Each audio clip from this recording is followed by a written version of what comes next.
మీ సోమేశ్వర శర్మ. తెలుగువన్.com 25 వసంతాలు జరుపుతున్నందు కారణంగా ప్రతి ఒక్కరికి నా హృదయపూర్వక ధన్యవాదాలు, అలాగే శుభాకాంక్షలు. తెలుగువన్.com 2000లో స్థాపించి 25 సంవత్సరాలు ఏకదాటిగా శ్రమించి ముందుకు తీసుకొస్తున్న ఎండి చైర్మన్ శ్రీ కంటెనేని రవిశంకర్ గారికి నా హృదయపూర్వక ధన్యవాదాలు, శుభాకాంక్షలు. 2000లో ప్రారంభమై ఒక ప్రపంచనాన్ని సృష్టించింది తెలుగువన్. ఎందుకంటే నేను కూడా దాంట్లో భాగస్వామిని కాబట్టి. 2000లో ప్రారంభించినప్పుడు ఒక 6 మంది ఎంప్లాయీస్ తోటి స్థాపించబడింది ఈ కంపెనీ. దాంట్లో నేను ఒకరిని. 2000 నుంచి 2009 వరకు నా ప్రయాణం మొత్తం తెలుగువన్లో సాగింది. ఆ రోజుల్లోనే ఎంతో దూరదృష్టితోటి మన తెలుగువారందరికీ తెలుగుదనం పరిచయం చేయాలి, వినోదం కావచ్చు, విజ్ఞానం కావచ్చు, ప్రతి ఒక్కటి తెలుగువారికి అందుబాటులో ఉండాలని ఆ రోజులోనే ఆయన ఎంతో ముందు చూపుతో ఆలోచించారు. ఆ రోజున ఎన్నో సినిమాలు కొన్నారు కూడా. అందరూ అనుకున్నారు ఏదో భారీ ఇన్వెస్ట్మెంట్ చేస్తున్నారు, ఎందుకు ఉపయోగపడుతుంది, ఎవరు చూస్తారు అని చాలామంది విమర్శలు కూడా వచ్చాయి.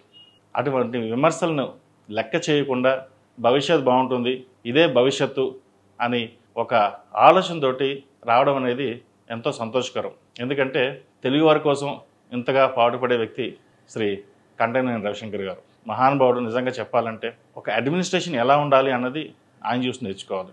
ఎందుకంటే ఆయనతో నేను 9 సంవత్సరాలు, దగ్గరగా 10 సంవత్సరాలు సుదీర్ఘంగా పయనించాం కాబట్టి నాకెంతో సహాయ సహకారాలు నిజంగా చెప్పాలంటే ఒక అన్నయ్యలాగా చెప్పచ్చు. ఆయన నాకు ఇలా కావాలి అంటే ఆయన అరేంజ్ చేసేవారు.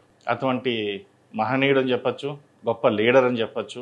ఆ రోజుల్లోనే తెలుగువన్ ఫౌండేషన్ స్థాపించి ఎంతోమంది పిల్లలకి హార్ట్ ఆపరేషన్ చేయించడం. ఎందుకంటే నేను దగ్గరుండి చూశాను, చేయించాను కాబట్టి. తెలుగువన్ ఫౌండేషన్ ఆధ్వర్యం ద్వారా కంప్యూటర్ ఎడ్యుకేషన్, చదువుకునే పిల్లలకి ఎడ్యుకేషన్ సాయం చేయడం, ఇల్లు లేని వాళ్ళకి ఇల్లు కట్టించడం, అప్పుడు తుఫాన్ వచ్చినప్పుడు ప్రతి ఒక్కరికి సహాయ సహకారాలు అందించి తెలుగువన్ ఫౌండేషన్ అంటూ ఒకటి ఉంది, అందరికీ సహాయం చేస్తుందని ప్రారంభించిన వ్యక్తి అయినా.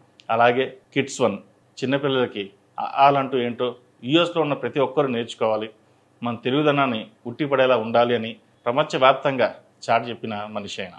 ఆయన గురించి మనం ఎంత చెప్పినా తక్కువే. ఎందుకంటే ఈ రోజుల్లో లాభాపేక్షల కోసం బిజినెస్ రన్ చేస్తున్న కంపెనీస్ మనం చాలా చూసాం. కానీ లాభాపేక్షలు పక్కన పెట్టి ఒక స్ఫూర్తితోటి ప్రపంచంలో మనకు గుర్తింపు తెచ్చుకోవాలి, మన తెలుగువారి హృదయాల్లో ప్రతి ఒక్కరూ తెలుగువన్ ఉండాలి అని చెప్పేసి స్థాపించిన సంస్థే ఈ తెలుగువన్.